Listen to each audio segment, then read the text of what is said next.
Each victory has brought not only tangible benefits for children and families, but also brought new visibility and credibility to CCFC and put other corporations on warning. Corporations who exploit children through marketing now know that doing so comes with a real risk that we will attack and damage their brands.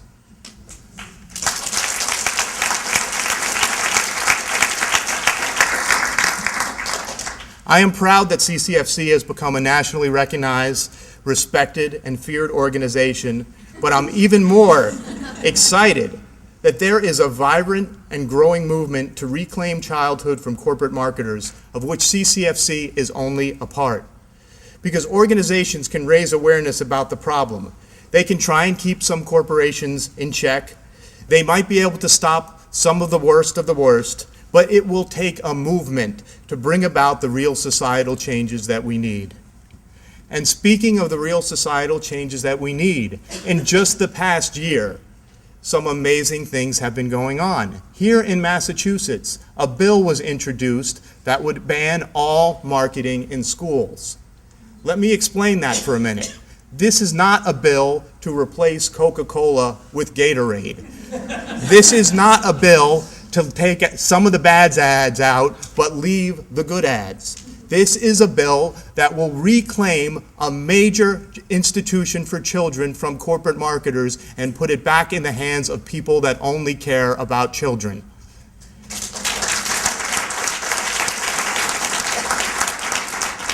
And I mentioned that our movement is growing in ways that we had no idea that or expected would happen.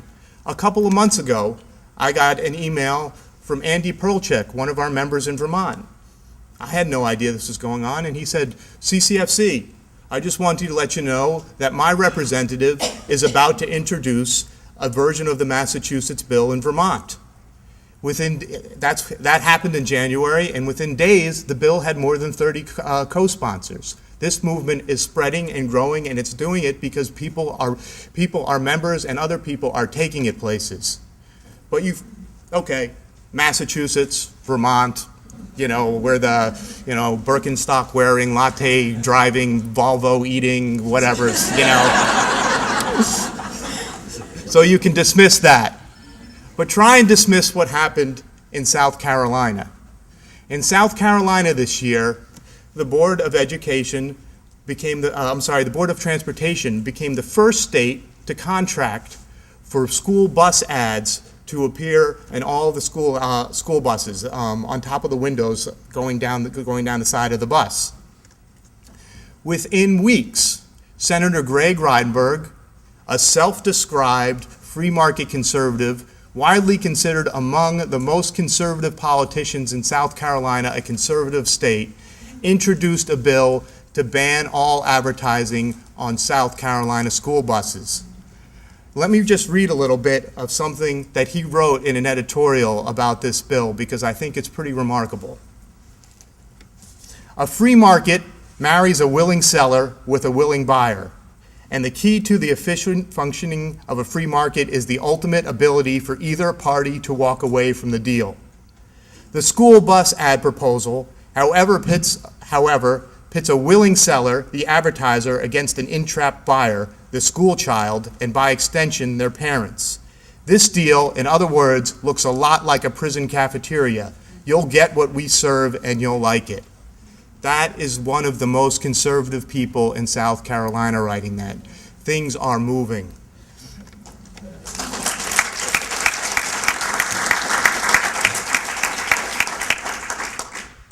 So what should you do when you leave this conference? That's what everybody always wants to ask me. You should bring what you learned here to a community of your choosing. What that means is entirely up to you. You could show our violent video game to a video game DVD to a group of parents, or you could arrange a screening of the Consuming Kids movie when it comes out in the fall. You could try and get your state legislature to introduce a bill for commercial-free schools. All of these things would be great.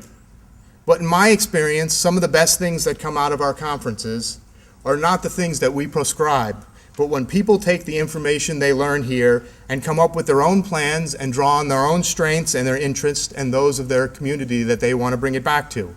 Here's just a few examples of some things that people did after our last conference. Our last conference, the theme was marketing in schools. And a few weeks after the conference, I got a call from Jonathan Hawk. Jonathan was angry because in his school, they were handing out bags of carrots with SpongeBob on them. And Jonathan said, I want to take this on. And I said, I share your concern about promoting SpongeBob on anything in school, Jonathan, but I'm not sure a bag of carrots is the best organizing tool.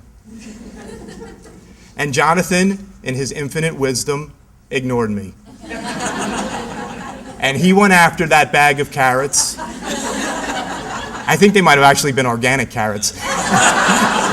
And he went after those SpongeBob carrots. And not only did he get rid of the SpongeBob carrots, but he started an entire discussion about the role of advertising in his town schools here in Lincoln, Massachusetts.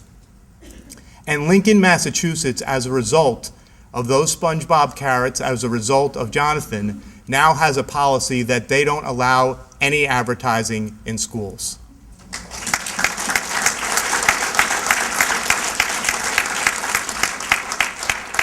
Let me tell you about Gary Brunk.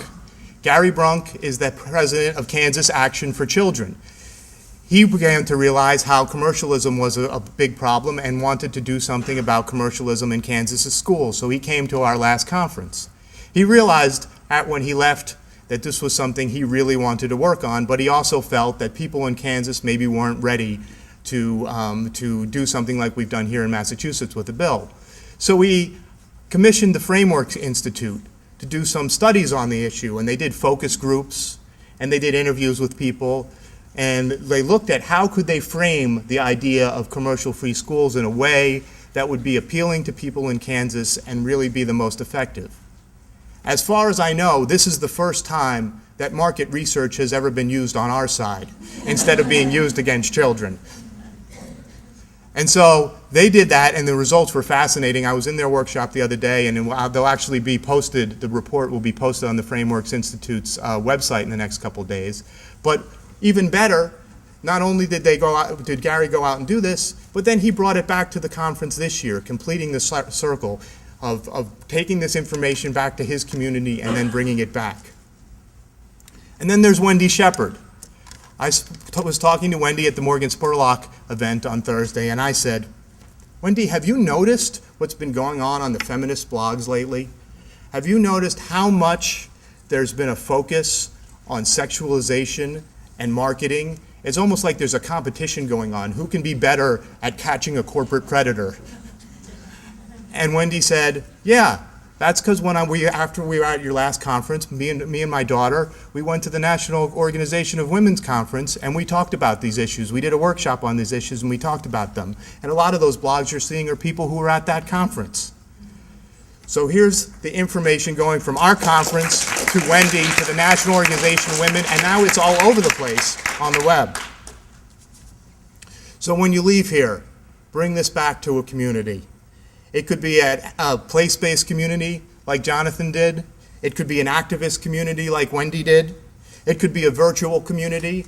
And let's not discount what's going on the blogs. It's really amazing right now. There are so many blogs. They're starting out as parents just wanting to talk to each other because they're overwhelmed by this stuff. And I've seen it every single time. They start out exchanging tips and information, and at some point, they always start turning activist. Maybe somebody brings in a CCFC campaign, maybe somebody else's campaign, but they always start turning activists. And if you want to see a fantastic example of this, go to the corporate babysitter Lisa Ray's blog.